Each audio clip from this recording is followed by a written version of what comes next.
It maybe sounds crazy, I know you had a hard night in the spotlight, but I got a place we can go. It probably sounds crazy to you. I know you had a fine night in the limelight, let me add a memory or two.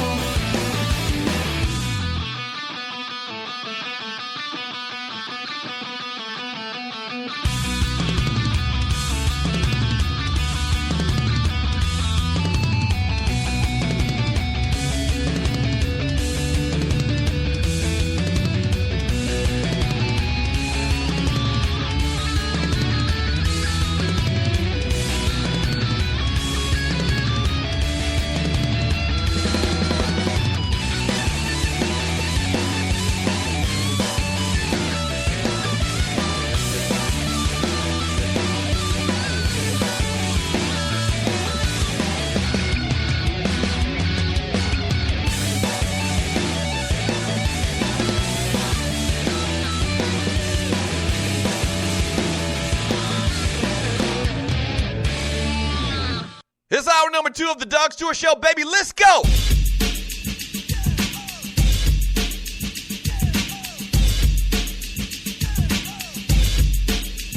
Straight out of Compton, crazy motherfucker named Ice Cube.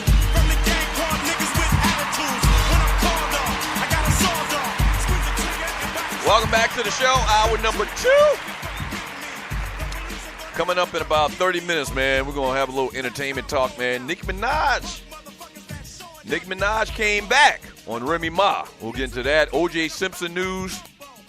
A couple other little things. Birthday shots out. Got a couple of Stewies got birthdays today. So stay tuned for that. Hour or the bottom of the hour.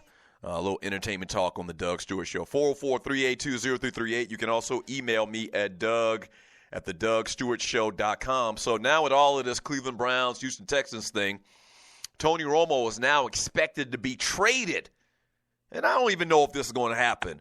Like, this is one of those things that you kind of you just floated out there if you're the media, I guess, because it seems like this should work. But I don't know if the Denver Broncos or the Houston Texans are going to try to do this. Like, Dallas may eventually still have to cut ties with this guy. Well, let me go on with the story. He's now expected to be traded, experts are saying, rather than released by the Dallas Cowboys, with both the Denver Broncos and the Houston Texans being potential trade partners, according to league sources. You know about them sources. The Broncos also have been talking to the New York Jets about a trade involving quarterback Trevor Siemian.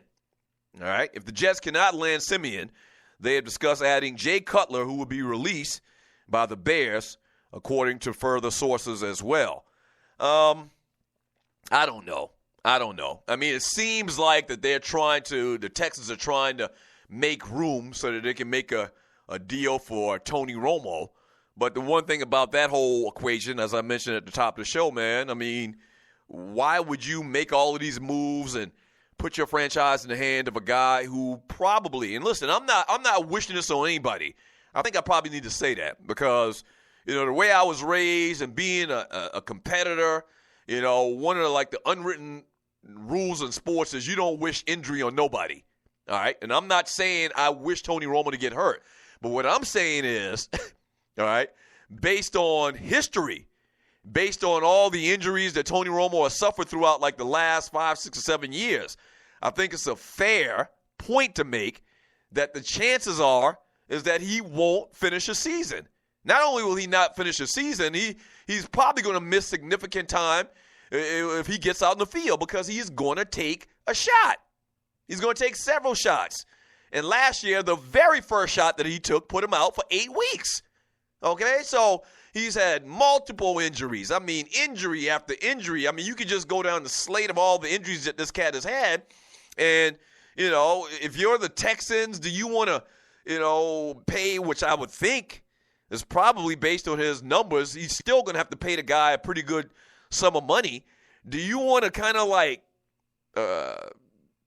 you know, kind of slow the impede the progress of your organization going forward, at least for a year, by bringing in a guy and devoting a lot of money and a lot of time to him in hopes that he can take you to the next level if you're the Texans and getting past the New England Patriots in the playoffs, or same thing with the Denver Broncos, that's very risky. You know, that's really putting all your eggs in one basket. You don't want to put your eggs in Tony Romo's basket.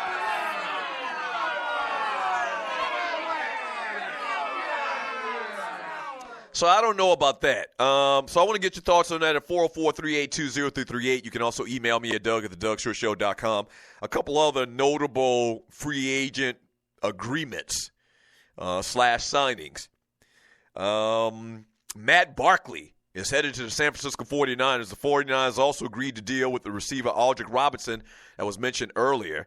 So once again, Kyle Shanahan is putting pieces in place out there in San Francisco as the new head coach.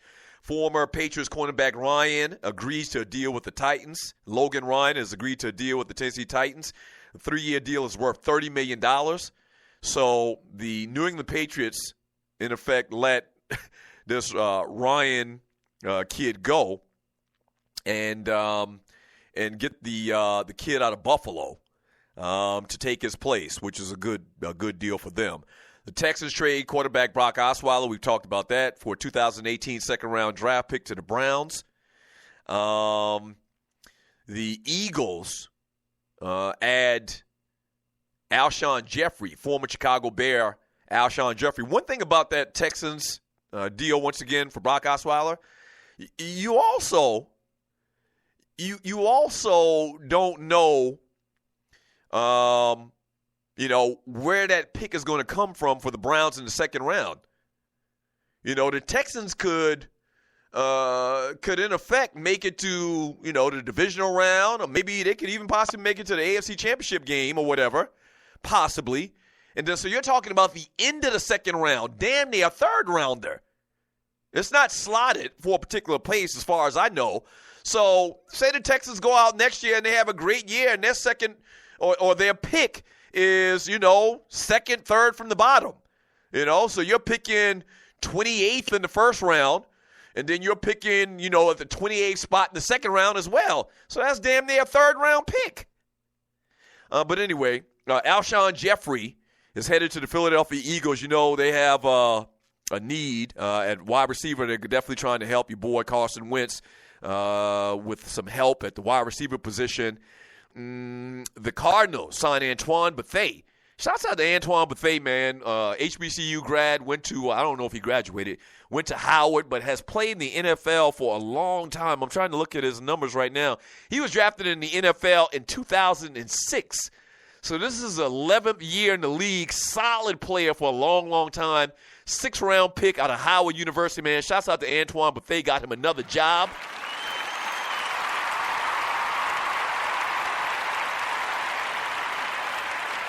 We talked about Mike Glennon signing with the Chicago Bears. You would think they got their quarterback. And listen, I'm not too mad at that. I mean, Glennon has showed some glimpses, and I guess he's getting what the going rate is for quarterback. And there's this thing about, I think I mentioned this yesterday, there's this thing about, do you take a rookie quarterback that's never played in the NFL, that has more upside, or do you take a guy like Mike Glennon that's been around the league for many years, has had some success when he played, understands the speed of the game. So in effect, the years where you kind of get acclimated to playing in the NFL, he's already past that. So he should hit the ground running right now for the Bears. We'll see. Who else? The Falcons keep defensive line Courtney Upshaw, and they also announced quarterback Matt Schaub's contract to return to the club. What else? Torrey Smith, former Baltimore Raven, former San Francisco 49er, is now a member of the Philadelphia Eagles as well. So the Eagles went out and got him Carson Wentz. They went out and got him 2 receivers, and Torrey Smith and Alshon Jeffries, 2 good targets. I mean, that's what I'm talking about. And also Kenny Britt, talked about him yesterday a little bit, signs a deal, agrees to terms with the Cleveland Browns. So Kenny Britt now going to the Browns, and we don't know who the quarterback's going to be. There's a lot of thought about, who's exactly going to be the quarterback. Maybe Hugh Jackson sees something in Brock Osweiler. Maybe he does.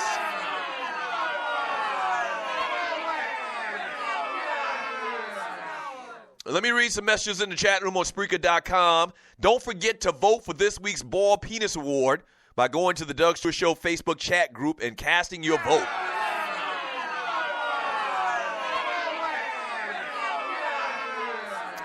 This week is really futile, though, because, I find it hard to believe, even for Big Apple Bastard, who beat out, the Orange Dude last year for Buster of the Year. Even for him, I find it hard to believe anybody's going to beat Ben Carson.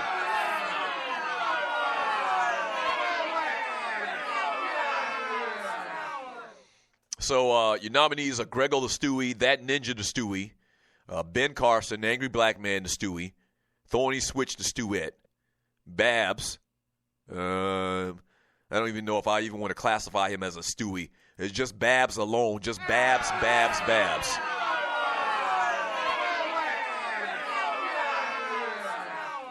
Washington Football Team Management, the Redskins, the Orange Dude, the President of the United States of America, and the Cleveland Browns front office. Those are your nominees in the Doug Stewart Show chat group. Go vote.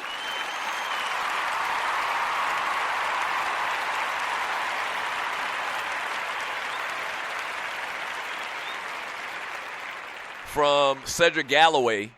Cedric Galloway says Denver didn't give up on him. The price was too high. Talking about Brock Osweiler, yeah, he has to be talking about Brock Osweiler. I don't know. I guess technically that could possibly be the case, even to a degree. But here's the thing about it. If you watch football, you know how quarterbacks, franchise quarterbacks, are like God's gift to the world. They covet quarterbacks. They overpay quarterbacks because you have to have a quarterback. And so if the Denver Broncos really thought that Brock Osweiler was a franchise quarterback, I think they would have found a way to make a deal. They didn't really want him. It's kind of like the same situation up in Washington with the Redskins. Kirk Cousins has put up these good numbers for the last couple of years. Why don't the Washington Redskins want him? Because the Redskins don't believe in him. It's as simple as that. They don't believe in him. And they need a quarterback, and they've paid him a couple of years, so I guess they feel they want to try to keep him there and evaluate him for another year. But, if Denver really thought Osweiler would be their quarterback for the next 10 years, I think they would have found the money to pay the guy. What you're saying might have some merit, but think about how valued quarterbacks are in the NFL. We talk about it all year, every year, on how they overpaid for this quarterback and they paid too much this, that, and the other. And, if the Broncos thought that he was that dude, they would have found the money for him. Simple as that. From Big L X Squad, that Ninja daughter birthday today, Grego. Happy birthday, Lil Ninja. So, Lil Ninja. So, Ninja, your Lil Ninja got a birthday today? Happy birthday to the Little Ninja.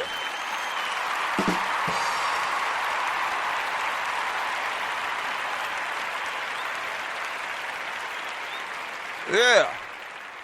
From Jam from Snellville, and I'll make sure I'll do it again when we do the birthdays. But I just did it just now so that I don't forget even if I do later.